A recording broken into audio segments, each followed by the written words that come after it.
Naïm Boujou qui ne peut pas venir dans le rectangle parce que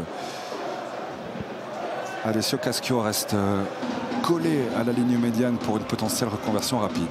Nengolan frappé dans le paquet sur la tête de Daniel Peretz. Ben voilà, ça rentre.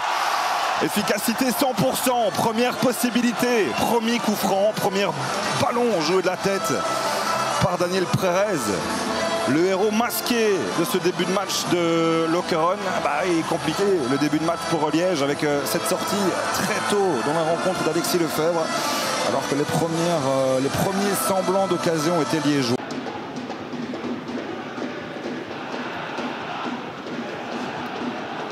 Da Silva, frappé, rentrant, premier poteau, ça revient vers Lambeau au pied gauche.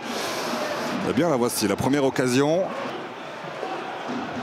Avec un ballon qui revient vers le mauvais pied de Benjamin Lambeau. En un temps, la reprise. Évidemment par Jonathan Dostio. Il est très bien frappé. Deuxième zone, on a oublié. Pierre-Yves Ngawa, grosse alerte. Là, par contre, il n'a pas de joueur. C'est Tony Hansen qui... Cette fois, Daniel Perez est visé par la défense liégeoise. Ballon frappé directement, premier poteau. Supporters cette fois, en tout cas les plus présents. Ouais, ça passe pour Damien Mouchant, ça passe encore. Il doit écarter à gauche, il le fait vers Brugman. Il va y avoir 3 possibilités dans le grand rectangle. Il va chercher la bonne possibilité. Et là, il y a un penalty. Tout à l'heure, il n'y en avait pas pour les Liégeois, les Waaslandiens. Ça nous semblait clair que le penalty n'était pas à donner tout à l'heure sur la provocation de Nicolas Fontaine. Ici, sous les coups de sifflet des supporters waaslandiens face à Brent Gabriel, Ryan Merlin qui s'élance, qui le rentre. Il reste une grosse demi-heure de jeu. Liège revient dans le match.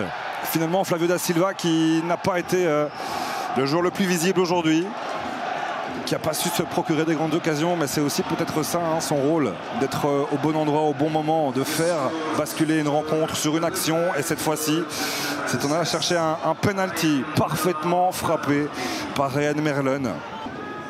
Le même duo Merlin-Dostio, ce sera de nouveau pour le capitaine. Il est très très bien frappé ce ballon et la reprise. Et surtout les tibias de Brent Gabriel. La rencontre a failli basculer. Ce milieu de terrain qui nous semblait aussi si sobre en première mi-temps. Regardez, il est complètement oublié. C'est Benjamin Lambeau qui déjà traînait.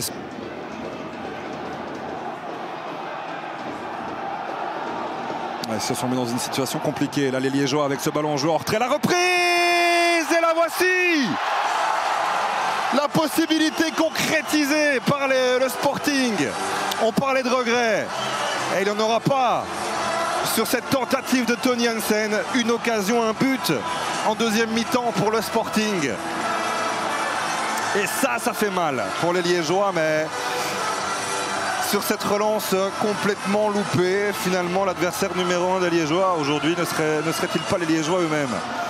Il va y avoir du changement effectué par Steinvreven qui va essayer de capitaliser sur ce deuxième but et sur ce lead repris, mais c'est un ballon anodin finalement. Voilà qui est fait. Et écoutez la réaction du Sporting Lokeren, la réaction des supporters waaslandiens, retour